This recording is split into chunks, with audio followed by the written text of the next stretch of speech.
I'm going to call this meeting to order, and I'm going to ask for those, we're going to ask for the land acknowledgement and the national anthem. And for those who can stand, when we get to the national anthem, please stand. Okay, Tech. The land upon which we work, live, and sustain ourselves is the ancestral and treaty lands of the Michizagig Anishinaabe, also known today as the Mississaugas of the Credit, the rightful caretakers and title holders of this land. We also recognize the rich pre-contact history and relationships which include the Anishinaabe and the Ongwe Hongwe. Since European contact, this land continues to be home to Indigenous and non-Indigenous peoples. As responsible community members, we value the diversity, dignity, and worth of all people. Colonialism displaced and dispossessed Indigenous peoples of their ancestral land and continues to deny their basic human rights, dignities, and freedoms. We are committed to learning true history to reconcile, make reparations, and fulfill our treaty obligations to the original peoples and our collective responsibilities to the lands, water, animals, and each other for future generations.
Thank you.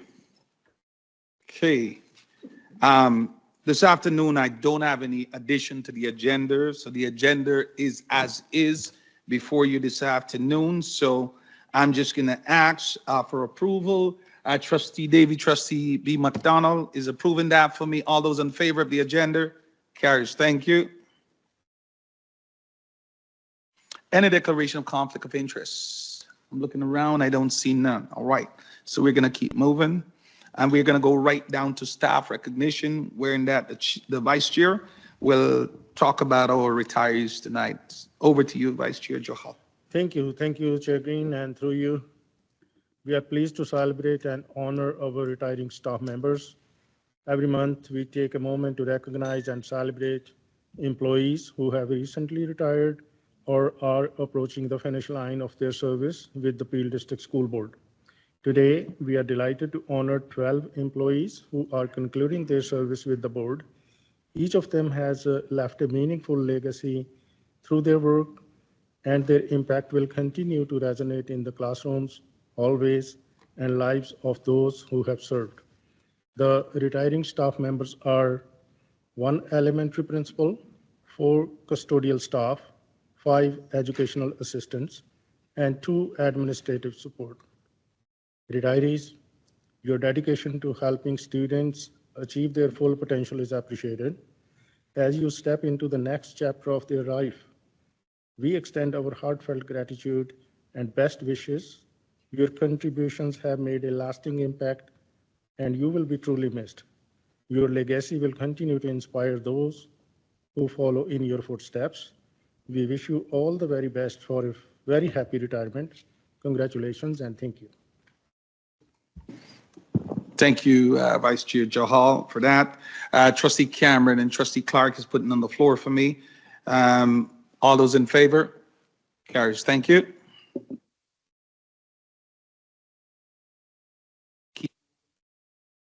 We're going to go down to 7, and tonight Just under the chair announcement, I just want to do an overall update at this time. Last week, we had it's last week, right?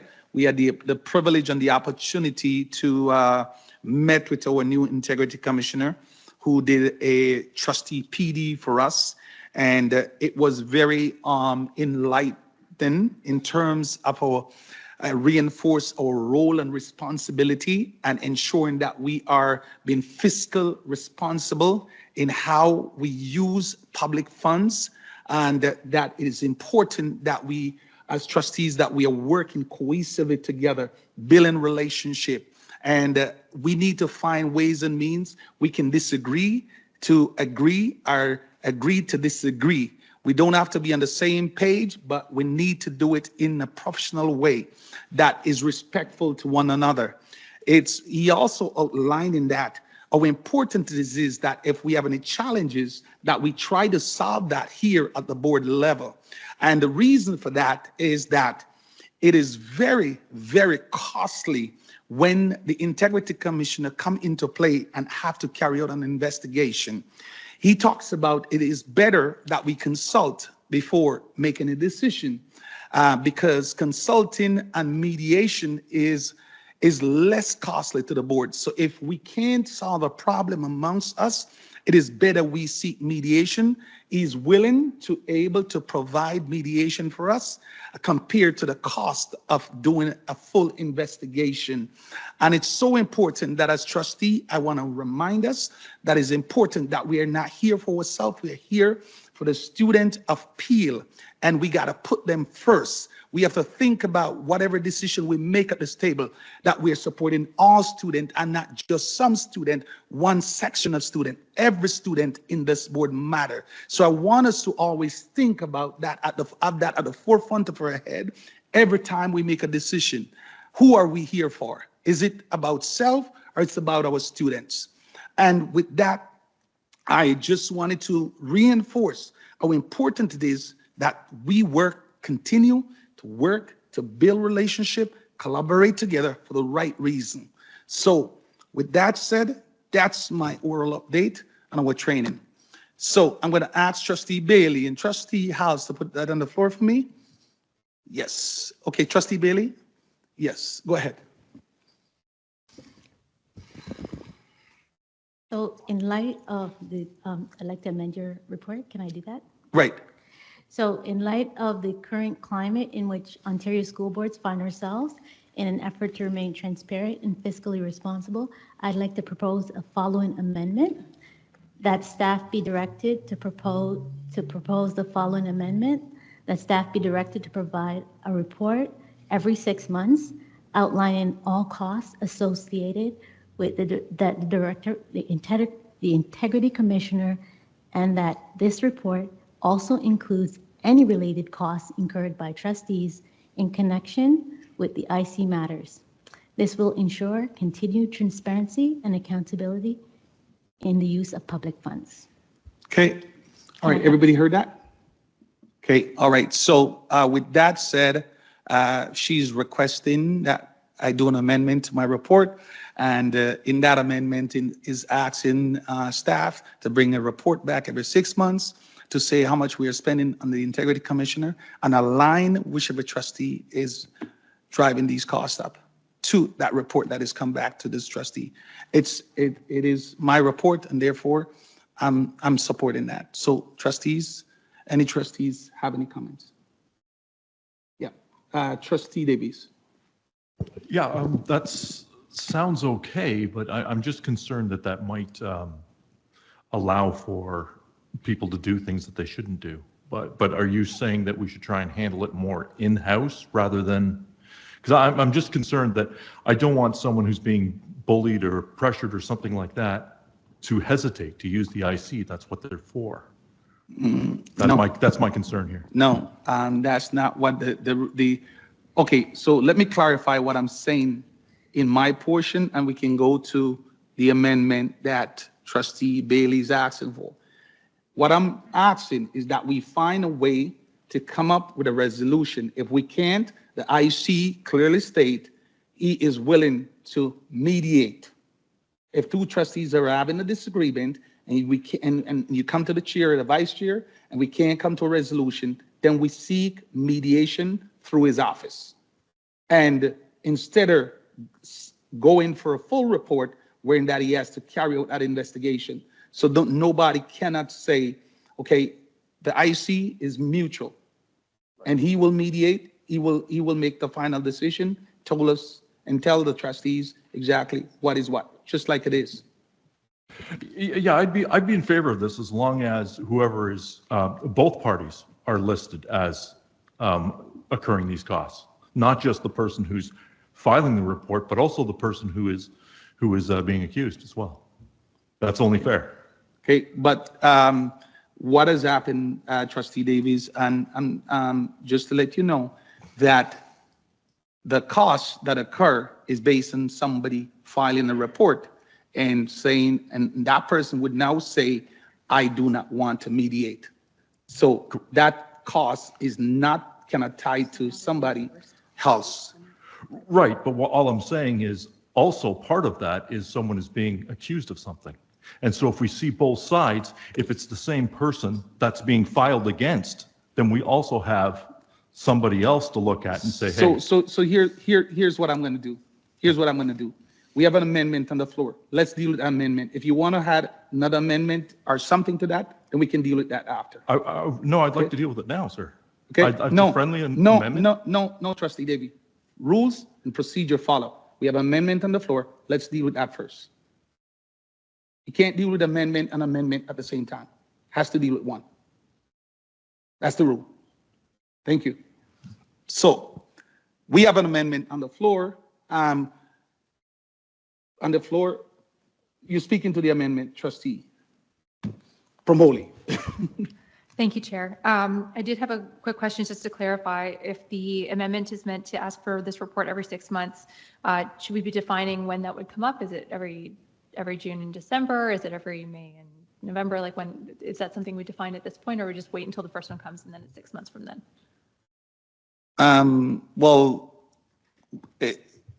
Trustee Bailey is your amendment, so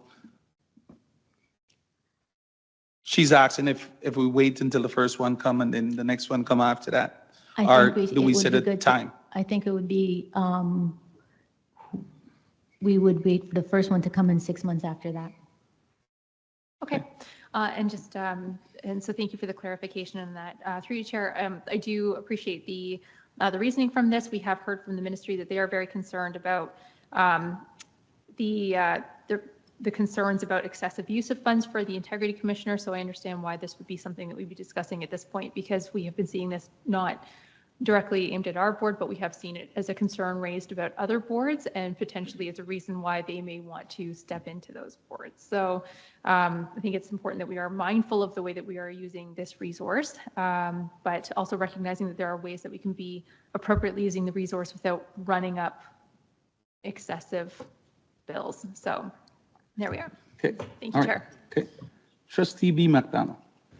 Yeah, thank you, Chair. I'm supporting the amendment. As a trustee, we have some places where we affect money being spent on the board. The biggest one, obviously, is the budget, but I need 12 or 11 other people or 5, 6 other people to agree, and we pass a budget, and that's close to $2 billion.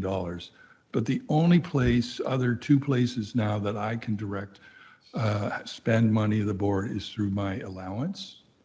And that has been published now through government mandate for over 10 years, and maybe it's closer to 15 years. And every person in the public can go and look at how much I spend. And just for the record, for me, the money that I have left over at every 4 years, at the end of my school trustee term, I turn that back to all my schools, proportionately to the schools. So the other place is through a IC or formal code of conduct complaint. An informal goes through mediations you talked about, but then if we go to an IC, that's when an IC's hourly rate starts clicking in. And we have control of that, as you said, is try to mediate. And I think it's very important that we be transparent with our public and how money is being spent. And if we're not being able to solve problems amongst ourselves, we get to see that being how much that money costs, which can be significant. And I'd rather see that in a classroom. Thank you very much. Okay, Trustee Obbs. Thank you, Mr. Chairman. I think I'm very supportive of your first report as it was read. The amendment, the only hesitation I have, I think Trustee B. McDonald's made some great points about transparency. The only hesitation I have is I wonder if without detail, someone might see that, someone who's not, following our budget process or the followings of our board or any board, in theory, they might see, XYZ trustee has spent, XYZ funds and be alarmed, but not understand why they've spent them or how they've spent them with the IC. Maybe they would have liked mediation, but the other party declined. And I think it just gets a little confusing without clarification. So I'm inclined to support the amendment. I just think that when it gets to development, we should review with staff an appropriate way to provide clarification to the public so that they do get that transparency with the full picture. So I'm happy to support the amendment as it stands on the stipulation that I think when it does come to the development, that staff work with the chairman and Trustee Bailey to clarify. So what we can do with that, Trustee Obbs, we can develop a framework and we can let that go to policy, which is a committee that you're on, and they can develop it there. I don't need to be part of it, and then work with staff to put that in place. And the director is signaling yes, she agrees. Okay, all right. So that's the amendment that is on the floor. Okay, Trustee Bailey has put that. I need a seconder for that. Trustee Clark is seconding that amendment. All right, so Trustee David is saying that he has amendment to the amendment. Now, so we can go down here now. Thank you, Mr. Chair, and through you, Chair. It's just one of those things where you need to see both sides of so that as someone with this information, if all of them are being lobbied against the same person, then we know that, hey, maybe that person's a little bit of a problem as well. That's all. If you're going to list the accuser, you have to list the accused as well. It's only fair. It's only fair. I mean, any court proceedings. If you're gonna, if you're gonna do one, you have to do them both. That's all I'm saying. That's amendment you're putting on the floor. Do you have a seconder for that, sir? Okay. All right. Okay. Okay. All right. Good. Thank you. Now, what we're going to do, and we're going to call the amendment to the amendment first. Those in favor of the amendment to the amendment, that's what Trustee. Yeah. Speak to this amendment. You want to speak to it? Yes, I do. Okay. All right. Go ahead. Yeah. Thank you. So one of the processes of the IC is to release a report. Either it comes to the public. Yeah. And then the public know exactly what happens, and then if let's say the report finds no findings to that, then there is a public announcement on the board website. So to me, I think the reasons are posted. Yeah. And this is just the financial beside it. So I'm not going to support this amendment. I think it's going to be clear that if there's a concern of a trustee offense, right, and the IC's used the money to then bring it to the public here, we're going to know about it, and then we know the money associated with it. So thank you. As I said, I'm not going to support this. Okay. All right. Okay. Thank you. So again, back calling the vote. We're voting on the amendment to the amendment. So that means if you're supporting what Trustee Davies said, please raise your hand. Okay. 2. If you oppose, raise your hand. Amendment failed. Now we're going back to the amendment to my report that Trustee Bailey made. All those in favor of the amendment that Trustee Bailey made, raise your hand. Okay, look like a pass. Motion as amended, passed. Thank you, Trustee Bailey. Thank you, colleagues, for great discussion. Director, you got a direction there. Thank you. Okay. I will now move to the director's report, and seems like it's going to be some good things going on here, Director. Okay, all right, good. Thank you, Chair Green, and through you. Good evening, everyone. In August, at Starting Point, we gathered under the theme, Stories Today, Illuminate Tomorrow. Because stories are how we make meaning of our experiences and how we remember who we are and what we stand for. This evening, I want to share some of those stories that shine a light on our path forward. Stories that remind us of our values and goals as outlined in the multi-year strategic plan. Let's start with two of our core values, positivity and empathy, and our shared goal of promoting discrimination-free learning environments. You could see all three of these come alive this fall as our schools came together for the Terry Fox Run, Walk, and Roll. Since our schools first began participating, Peel District School Board students, staff, and families have raised more than $10.4 million to honor Terry's legacy. That is an incredible sign of community and empathy in action. Students learning what it means to be part of something bigger than themselves. We are so proud of the many inspirational stories that have come out of this year's events that show Terry Fox's spirit still runs strong through Peel District School Board. Continuing on the topic of community, this year for the first time, the Peel Learning Foundation became our designated charity. PLF, Peel Learning Foundation, is the only charity solely focused on supporting Peel District School Board students. Since 2019, more than 13,500 students have been supported through programs like Student Emergency Needs and Student Backpacks.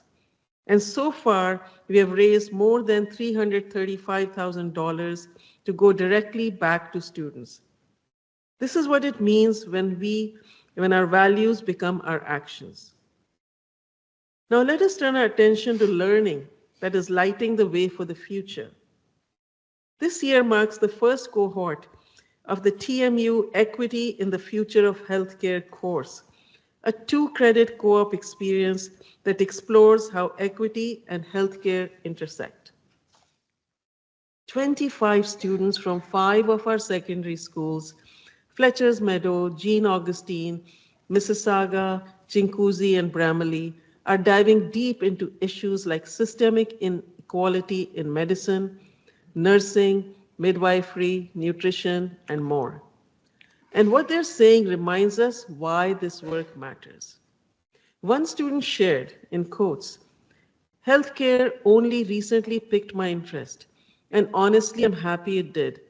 There are still a lot of issues with the current system, but I'm willing to take that step to help fix it, to be part of the people who save lives every day." And another student, a Nigerian immigrant and aspiring nurse, told us, "My lived experiences have shown me how language, culture, and socioeconomic status can limit access to quality care. This course aligns with my dream of creating inclusive healthcare systems where every voice is heard." These are our future leaders, and we cannot possibly be more excited to see them help make healthcare more equitable. Speaking of looking forward, on October 24th, we had the honor of hosting 175 directors, superintendents, and staff from across the 72 school boards in Ontario for the Public Council of Ontario Directors of Education Symposium on Artificial Intelligence in Education. Not only did this event highlight the innovative work Peel District School Board is doing in AI, but it also put 2 of our students on center stage as they participated in a panel discussion about how AI can be thoughtfully and ethically integrated into schools. And one of them was our student trustee, Indica. Seeing Peel students shaping such an important conversation about the future of education was powerful. When done right, AI gives Peel students the tools to think critically, to innovate, and to lead with heart and integrity in a digital age. Now, to end on yet another high note, we are very proud to welcome today a truly exceptional young artist, 14-year-old Eon Payton, who's a grade 9 student at Mayfield Secondary School. Eon is an accomplished alto saxophonist, author, athlete, and was the 2025 Arts Valedictorian for the Arts at Ernst Cliff Senior Public School. He recently released his first children's book, named The Boy Called Nerdy, a multicultural story celebrating perseverance, kindness, and self-worth.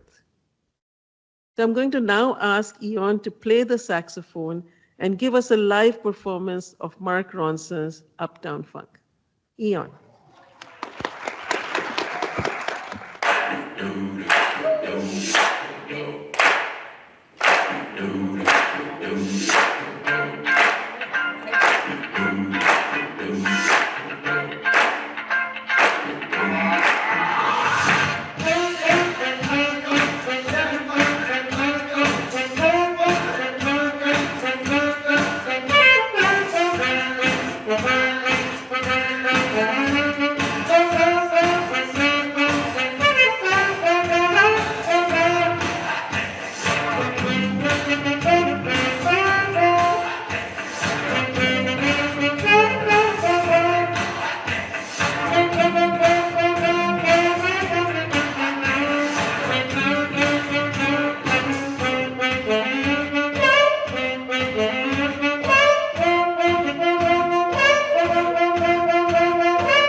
Thank you so much, Ian. Your performance has brought us so much joy, as you can see from the responses of everybody here. And it's always a pleasure to hear you play. At this time, I'm going to ask Chair Green and Trustee Cameron to join me at the front, along with Superintendent Alvin Au and Principal Fryer.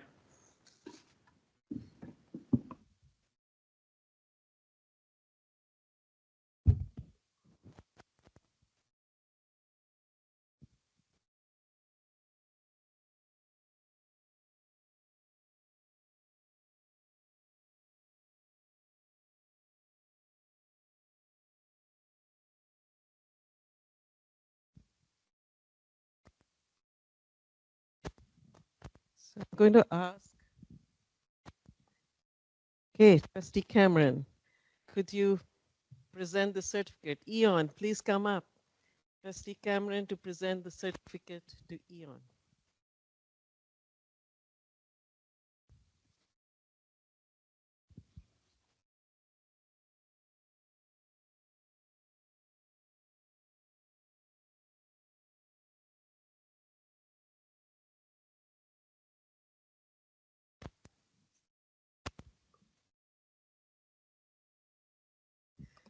I'm going to now ask Principal Fryer to say a few words.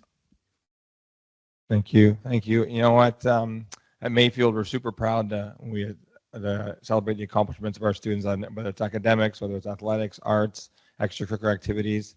Eon, it's such a great pleasure to be able to celebrate this evening and your accomplishments with your family. I spoke to your teachers this week, and the teachers described this guy as very helpful, hard worker, school leader, and a student with a very, very bright future. And I think after we heard your play and saw your author accomplishments on the screen, that you are indeed a student with a bright future. We're super proud to have you in the Peel District School Board, and even more proud to have you as Mayfield Maverick.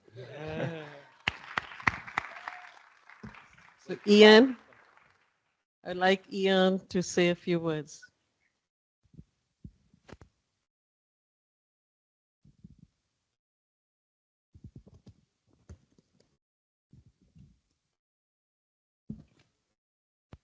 Good evening, everyone. Again. I'm incredibly honored to be standing here having my accomplishments being recognized by the Peel District School Board. It means a great deal to me. I'm grateful for the support and encouragement that I've received from everyone who has been a critical part of my journey. Special thanks to Ms. Thomas, Mr. Green, Ms. Swarup, and Mr. Fryer.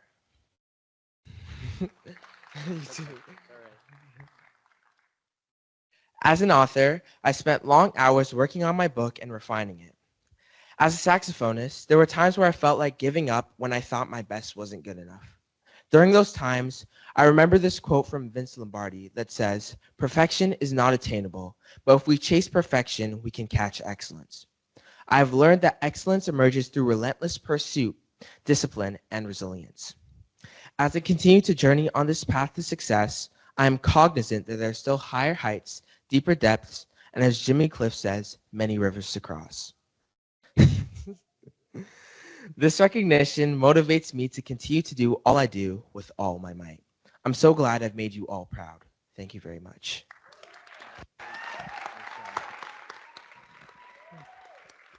So I will now ask Eon's parents, mom and dad, and teacher Kim Thomas to come up for some pictures.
And so thank you again for being here this evening, Eon, parents, staff, teacher Kim, Principal Fryer.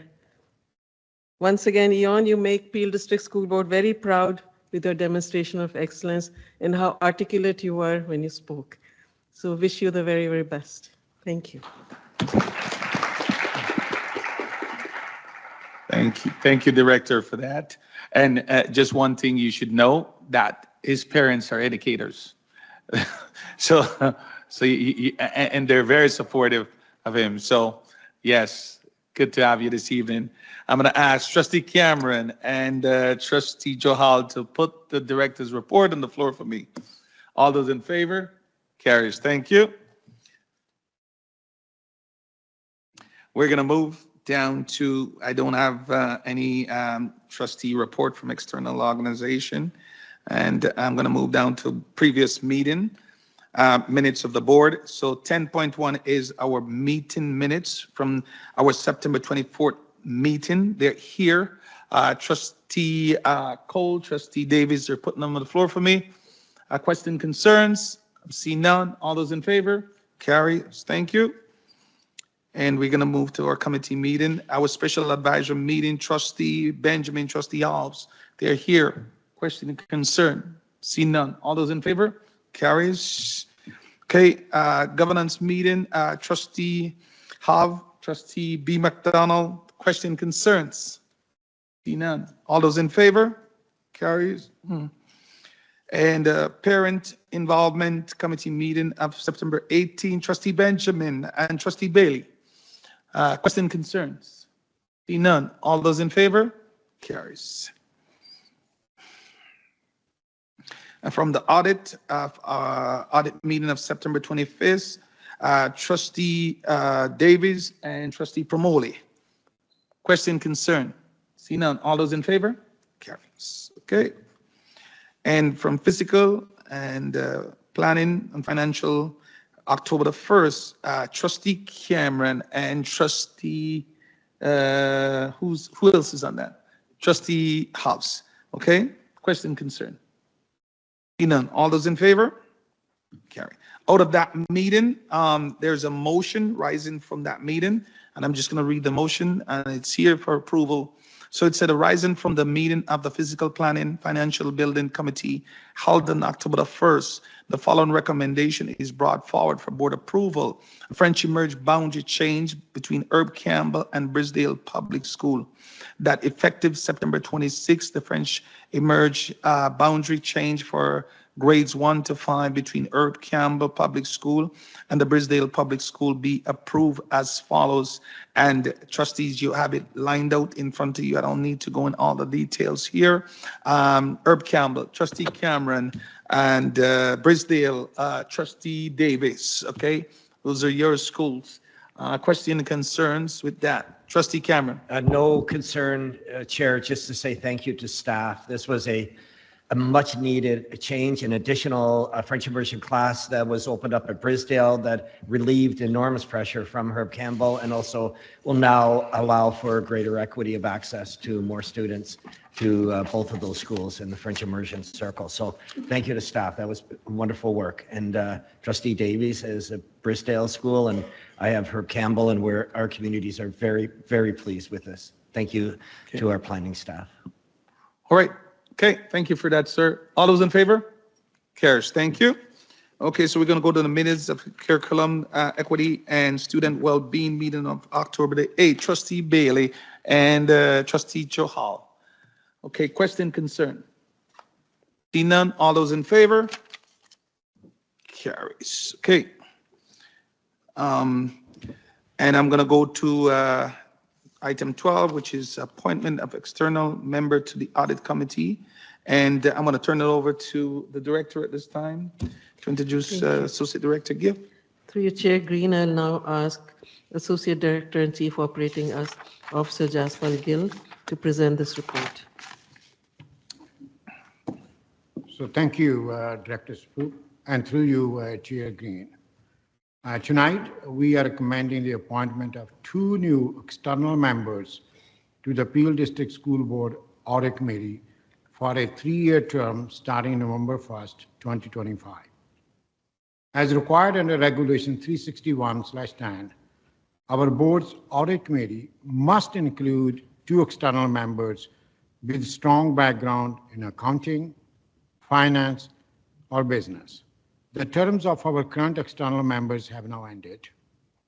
Board advertised for the positions and received a good response from qualified applicants. Interviews were held on September 10th and 15th.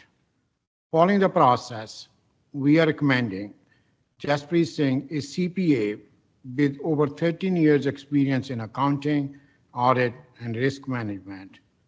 Silverius Miralles, who holds an MBA in finance and is a CFA charter holder with 13 years of international capital market experience.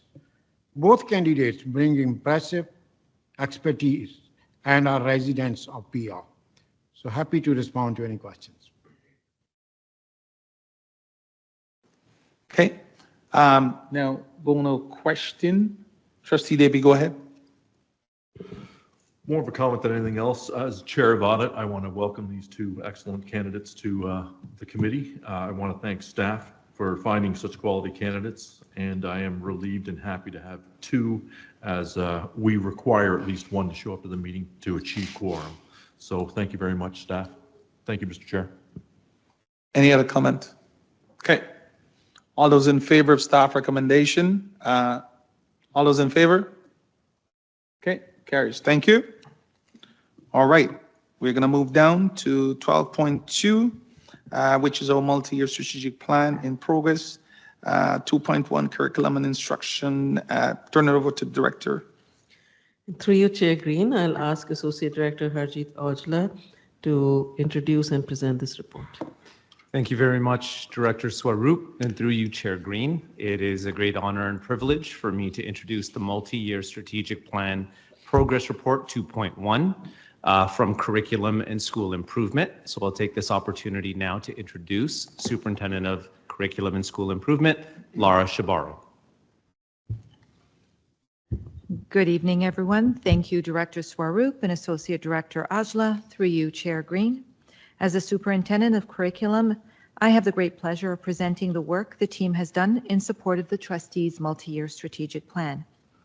Please note that this presentation will be on some elements of the submitted report, specifically highlighting the Department's efforts in supporting Goal Number 4, community engagement. The Curriculum Department's core work is to increase student achievement and reduce disproportionate outcomes. We do this by providing the system with current and responsive professional learning, tools, and resources that maintain effective delivery of curriculum and instruction throughout classrooms in the Peel District School Board. All aspects of the Curriculum Department's work are grounded in culturally responsive and relevant pedagogy within anti-oppressive frameworks. As such, the focus of this presentation, as mentioned earlier, will be on sharing the efforts the Curriculum Department has made this semester in engaging the community with curriculum. The Peel District School Board continues to implement the school improvement and equity planning process. We have achieved almost 100% participation from all schools in the district. At this time, all schools have posted their school's context alongside their 2 SEEP goals, the sense of belonging goal, as well as their achievement goal, written in parent-friendly language, and it's posted on the school websites. Also, to strengthen the transparency and community engagement, the board has developed a public landing page highlighting PDSB's SEEP process and its impact across schools. Math learning is key to student success. To directly support student achievement in mathematics, the Curriculum Department integrates digital math tools into math programs. Some of these math tools can be used at home as directed by the educators to reinforce math skills taught in the classroom. Currently, some of the math tools are MathUp, Knowledge Hook, and Edwin. All math digital tools mentioned are provided at no cost to schools and families. PDSB students come from vibrant communities with funds of knowledge and lived experiences. Their joy that is captured daily as Curriculum Department engages with communities, families, and partners. Here are a few of the programs that we will be sharing with families this semester. The Curriculum and School Improvement Department will be hosting 4 kindergarten registration events. These sessions will provide families with valuable insights into PDSB's kindergarten programs. They will parallel the events that were hosted last year, where over 800 families attended, with significantly positive feedback. We are planning our first virtual kindergarten registration event on December 1st, followed by 2 in-person events, one at the Center of Black Excellence and one at the Majiding Wingishking Indigenous Center. But kindergarten registration for the September 2026 school year will be open as of November 1st. Read, Write, Count, backed by popular demand, this virtual event is designed for families with children in kindergarten to grade 5. These virtual events reinforce literacy, oral language, reading, writing, and math skills for families at home. These events also include French language resources. This year, we will be extending our Math Owari events for all students, families, and communities across PDSB. The goal of Owari Night is to celebrate and embed Black histories, identities, and contributions within the teaching and learning of mathematics. These 4 in-person sessions aim to strengthen understanding and foundational number concepts to improve student achievement in the area of mathematics. Lastly, in collaboration with the Equity Department and Superintendents of Schools, the department will be launching the BLK and Origin Story. This event showcases 4 videos for staff and community. They will be starting at Chinguzi Secondary School on Thursday, November 27th, starting at 6:30 to 9 p.m. The department is looking forward to seeing everyone at these events as we deepen engagement with community in support of student achievement. That brings me to the end of my report. Happy to respond to questions at this time. Put it in the floor for me. Trustee Clark, Trustee Cole, put it in the floor for me. Okay, question or concern in terms of the report? Comments? See none? Okay, all those in favor of this report? Carries. Thank you. Thank you, Superintendent Shabata, for that report. Appreciate it. Okay, all right, so we're going to move down to 12.3 and back over to you, Director. Through you, Chair Green, I'm going to now ask Associate Director Paul De Silva to introduce and present the multi-year strategic plan in action report. Right. Thank you, Director Swarup, and through you, Chair Green. Let's go Blue Jays, 8 o'clock. This year, we continue to bring the multi-year strategic plan to life through our field superintendents, highlighting how its 4 pillars, student achievement, safety and well-being, equity and inclusion, and community engagement are reflected in the daily work of our schools. It is my pleasure to invite Superintendent Lisa Hart to share the inspiring work happening in Area 1. Thank you, Associate Director De Silva, and through you, Chair Green and Director Swarup. Good evening. It's a privilege to speak with you tonight and share the inspiring work taking place across Area 1 schools. These stories reflect the heart of Year 2 of our multi-year strategic plan, with its focus on well-being, equity, engagement, and student success. Across schools, we're seeing powerful examples of how these priorities are being brought to life. At Burnham Thorpe, the open house was more than an event. It was a celebration of community and connection. Families were welcomed into the school, where staff created spaces for collaboration and belonging. Community partners and board staff, such as settlement workers, social workers, early on staff, and Cook Smart staff, shared resources and updates, including the outdoor garden that was planted last spring. This evening was a great celebration of Burnham Thorpe's strong school community partnerships and shared commitment to student success and well-being. This work strengthens relationships and fosters a climate of learning aligning with our strategic goals of engagement and voice. At Dixie Road Public School, the school team placed community engagement at the forefront. Their open house invited families into a welcoming space where student and parent voices were amplified by asking families and students, what are your goals this year and how can we support you? Dixie demonstrated a deep sense of commitment to equity and inclusion by building a culture where every voice matters, with a plan to follow up with families throughout the year through intentional opportunities to ensure our actions are leading to the desired outcomes for all learners.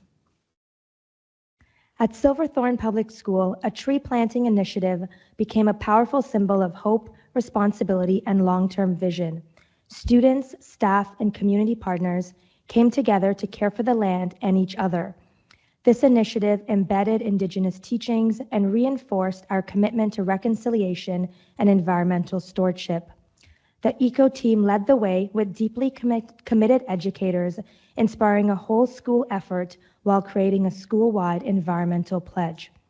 With support from Tree Canada, Novo Nordisk, and Sheridan Nurseries, Silverthorne planted more than trees. They planted a legacy of care, learning, and hope. West Acres Public School, the school team demonstrated leadership in community engagement through their curriculum night and open house. These events created meaningful opportunities for families to connect with educators, explore student learning, and share strategies to support learning at home. This work builds trust and fosters a shared sense of purpose, supporting our MYSP goals of inclusion, engagement, and well-being. And at Applewood Heights, a post-secondary fair was held in response to meaningful feedback from diverse stakeholders. The event provided students and families with access to high-quality information about colleges and universities across Ontario and Canada. By creating a community-centered and welcoming environment, Applewood staff ensured meaningful conversations and equitable access to pathways that support all student aspirations. This initiative reflects our strategic commitment to student success beyond graduation. Together, these schools and many more exemplify how our strategic plan is being lived out in real and impactful ways through environmental stewardship, inclusive engagement, and future-focused learning. These are not isolated events. Rather, they are part of a broader movement across our system to ensure that every student is supported, every voice is valued, and every school is a place of possibility. Thank you, and happy to respond to any questions. Thank you, Superintendent, for that great work. I'm Trustee B. McDonald and Trustee Benjamin to put it on the floor for me. Question or concern, comments? All right, just Trustee Benjamin. Thank you, and through you, Chair, that was a fantastic report. But I have a concern here where when you go through the school directory, it's family of schools. So you have Applewood family, Lincoln Alexander family, and so on. Now we have Area 1 family of schools. And at the SEAC committee, we had quadrants, the new term being introduced. So it becomes very confusing for us as trustees. You know, when you say North Quadrant, what are the schools in that? So can we have some kind of a... Trustee Benjamin, can I suggest that you have a conversation with Associate Director De Silva, and we can get, and once you have that conversation with him, he can send all trustee that information. Okay, thank you. Okay, all right, thank you. Appreciate that. So all those in favor of the report? Carries, thank you. Okay, all right, so we're gonna go down to no trustee notice of motion. I have none. I'm gonna go down to, we have a trustee motion that is on the table, that's coming on the table tonight. I'm gonna need to explain what happened here tonight.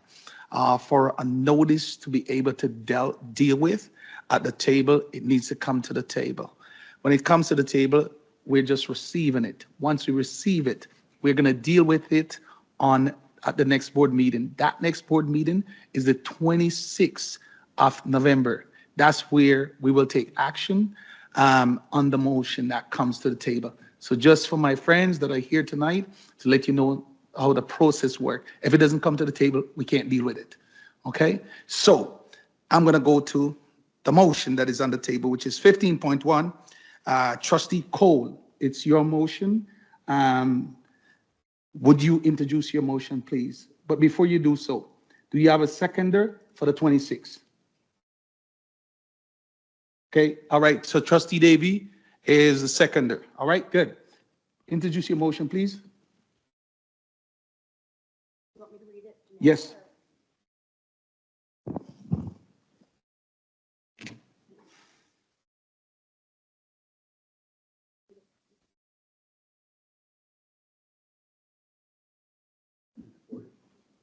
No, you can't.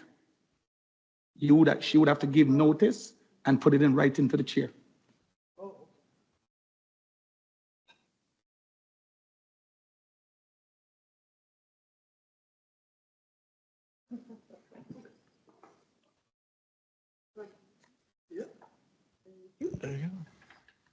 All right.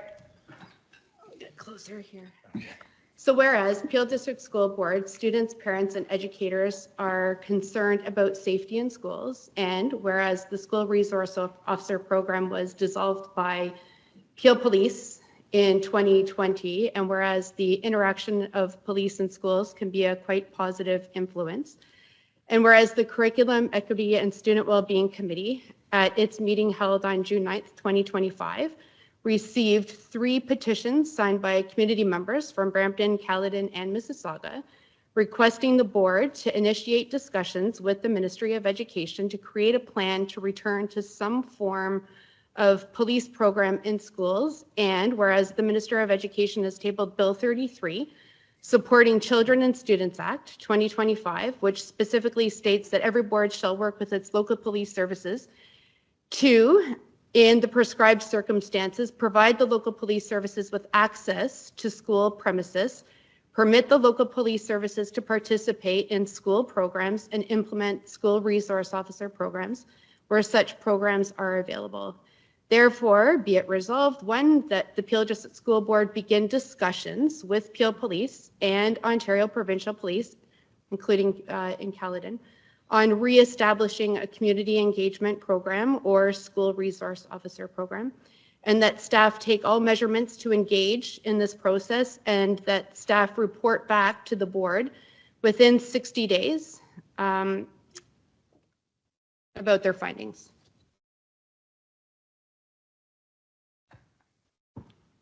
That's not in the motion. Demand the government fund our schools.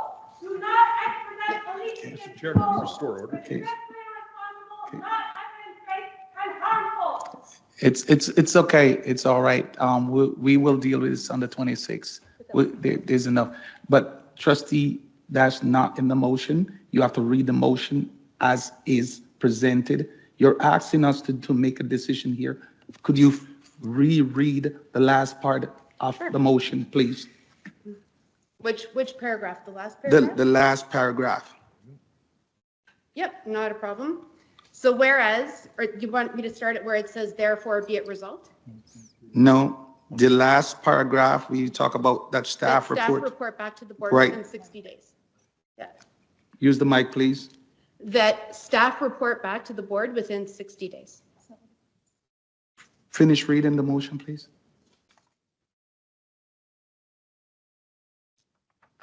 So here it's crossed off, but it says on the progress of implementing the program. Okay. Oops, this one crossed off. Very confusing. Okay, all right, huh? Is there an amendment to the written notice? There was no amendment. This is what I got. Yep. Through you, Chair, I want to be clear on what we're being asked to consider voting on in the next month, because the written notice is different than what was just presented to us at the table. And I believe that we need to be having a conversation about what the actual notice is. Is the motion what has been sent to us in advance and publicly posted for our community to see?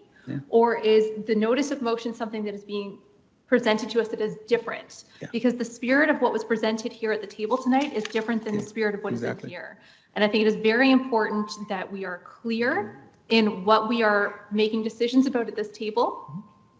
And this is different. This is different in writing than what was just presented at the table here. And that I totally agree with you. I agree. As a trustee, when one is introducing a motion, it needs to be provided in writing to your colleagues for them to be able to make an informative decision. You cannot present something at the table in writing to your trustees and ask us to make a decision on it, and then you come and present something different.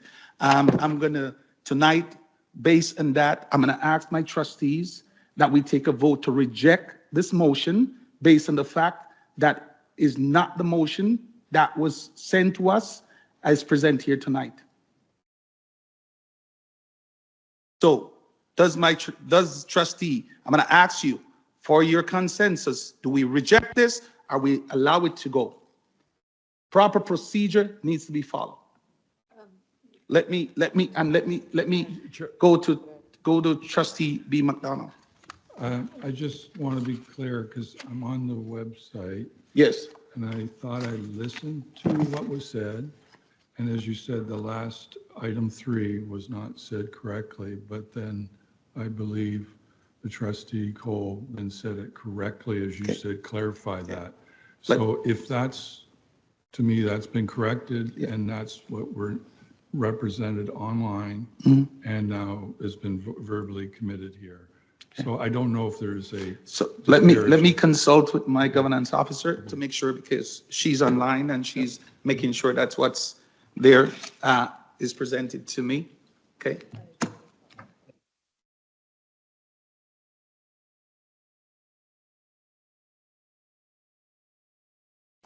Thank you for that. Okay, so my governance officer was following along. She was online also, and she said when I did call for a clarification, she did clarify that in the final statement in that way. If that's be the case, I'm gonna go with my governance officer, and then the motion, then we receive it the way it is, and then on the 26th of November, we will then deal with it. Okay, trustees? Okay, all right, thank you for that. Thank you, appreciate that, thank you.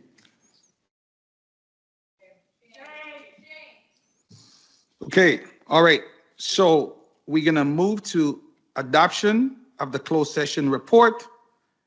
Trustee Johal and Trustee Promoli. All those in favor? And just for the record, before I go to the good news story, is that I forgot to mention that Trustee K. McDonald is on leave until the 3rd of November. Okay, so for the record, so she's not absent. She's on leave. Okay. All right. Thank you very much. And if anyone that is here tonight have any question, I'm willing to stay back to have conversation with you and process and next steps. So at this time, I'm gonna move to good news.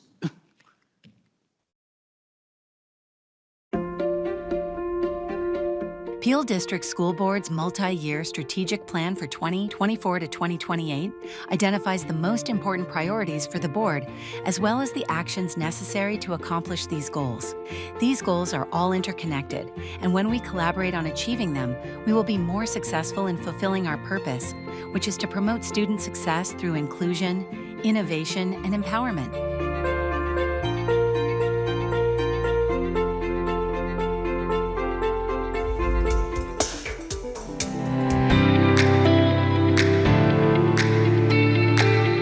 Every voice matters, and every student deserves to be heard loud and clear.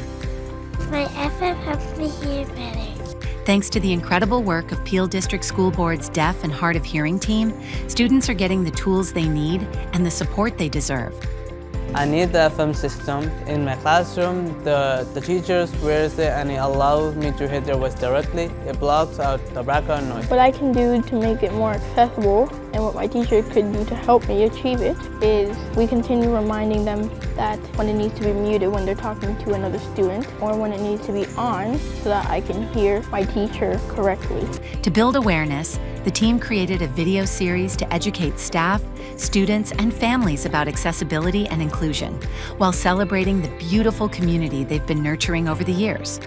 Behind the scenes, the Deaf and Hard of Hearing team is training educators, building awareness, and making classrooms more accessible every day. And when it's time to celebrate, they put on meaningful events like the second annual Deaf and Hard of Hearing Jamboree for kindergarten to grade 5 students and their families. From that, a new initiative is growing, more regular parent engagement so families stay connected, informed, and empowered. And this year, more than 100 students came together for the 8th annual Deaf and Hard of Hearing Social, a chance to connect, explore, and just be themselves. We're fostering connection, building community and confidence because every student deserves to feel heard and celebrated.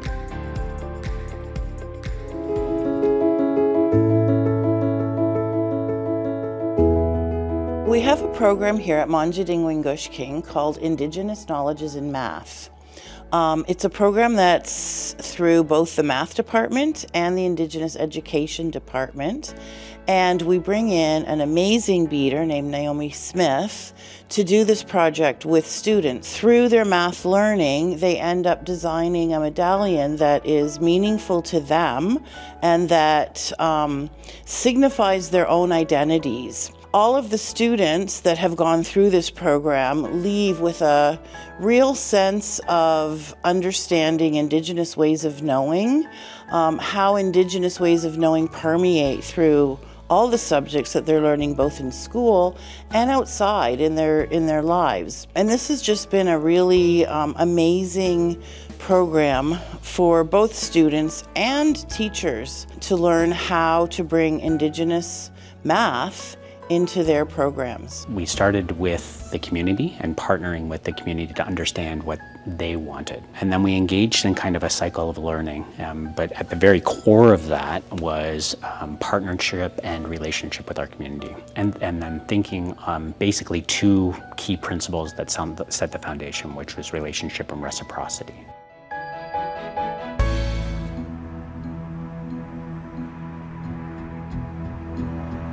Four years ago, what was just an idea, it came into fruition due to the forward thinking and the ideas at the Modern Learning Department and how we were able to apply for a grant, right? So our first grant we received was for $5,000 for the Lego Robotics program. And that particular year, when we went to Peelschools, we had never taken students before to the Peelschools competition. And I believe we took 4 out of the 9 scopes that are available in Peelschools. That led to that ball rolling and that momentum building. And the second year, we applied for a LEAP grant again, but this time it was for podcasting. We then took 8 out of the 9 scopes that were available for Peelschools. And again, thanks to the EML team and the ability for us to apply for the Innovator and Accelerator program this year that we're super excited about.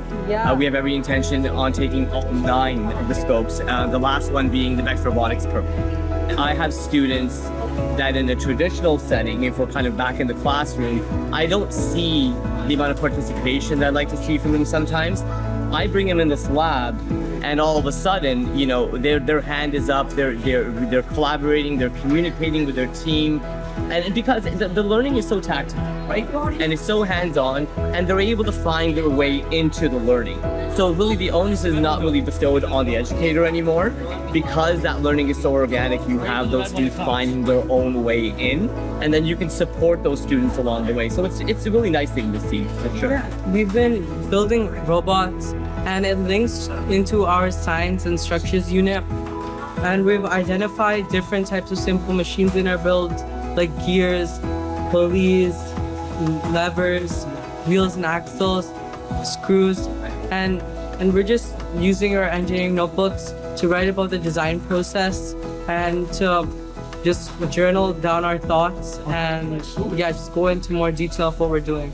It's been going like 4 to 6 weeks now that it took us to build the robot and write in our engineering notebooks and have a tournament about this. I'd like to thank Mr. Mehta and Ms. Beef and all the other staff for giving us a wonderful opportunity to be able to build Bex Robotics, because other schools, they usually just learn traditionally from a textbook. But our teachers actually in the school actually gave us the opportunity to have fun while learning. And for that, I'm forever grateful. This September, the Peel District School Board proudly hosted a system-wide special education conference, welcoming principals and special education staff from every school across the district. This full-day learning opportunity was grounded in our shared commitment to the multi-year strategic plan, with a focus on equity, inclusion, and excellence for all students. The focus of the conference centered around several key themes: maintaining high expectations for all learners. The journey starts in kindergarten in having high expectations for the students that we serve. A belief in what they can do instead of a focus on what they cannot. Really been re-energized by all of the speakers here today in terms of maintaining our high expectations for our exceptional learners and really creating spaces for them where they can be successful. Ensuring the integrity and alignment of the instructional program through implementation. This session today has really allowed me is to deepen my own working knowledge on not only just the workbook tool and how to collect data and to know the processes, but more importantly is how am I going to monitor that when I'm in schools, when I'm in and out of the classrooms. And strengthening relationships with families, caregivers, and community partners. Even the emails that I tend to send out when I'm in these learning opportunities, it's really being shaped by understanding the role that I have, the perspective that I have, and is adding to the joy that I have learning in this capacity and serving families in the ways that we are supposed to. This conference reaffirmed what we know to be true, that when we lead with integrity, collaboration, commitment, and care, we create the conditions where all students and the adults who support them can thrive.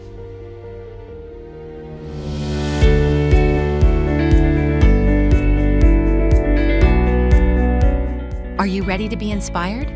You're about to see an incredible student-made video, filmed and produced by a talented team representing Herb Campbell Public School. Using drones and their own creative vision, these young innovators captured stunning footage right here in Peel, all to promote their work for the World Robot Olympiad Open Regional Championships, held October 19th to 21st in Panama. Representing PDSB with pride, they presented in both English and French and brought home an impressive third-place finish. Here's their official promo video submission. Congratulations, team.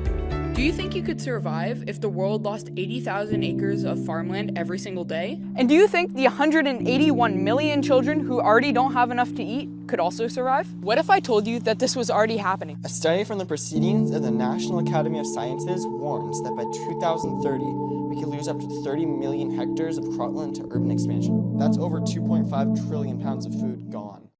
This isn't just about land. It's about food, survival, and the future. Wait, where'd it go?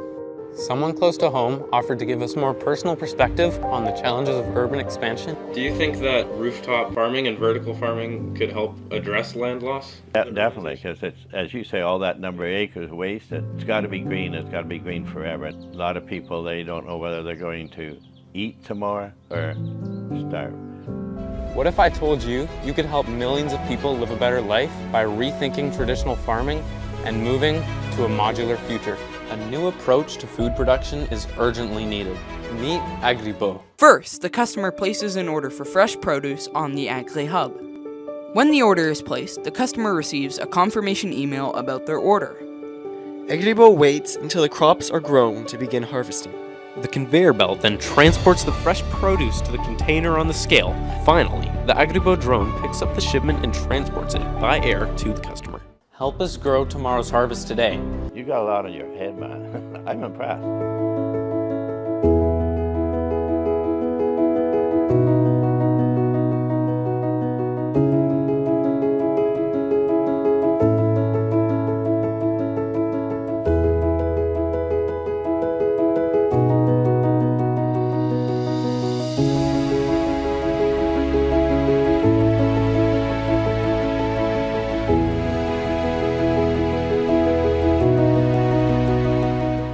Trustee Promoli, Trustee Oz says, moving the good news story for me. All those in favor?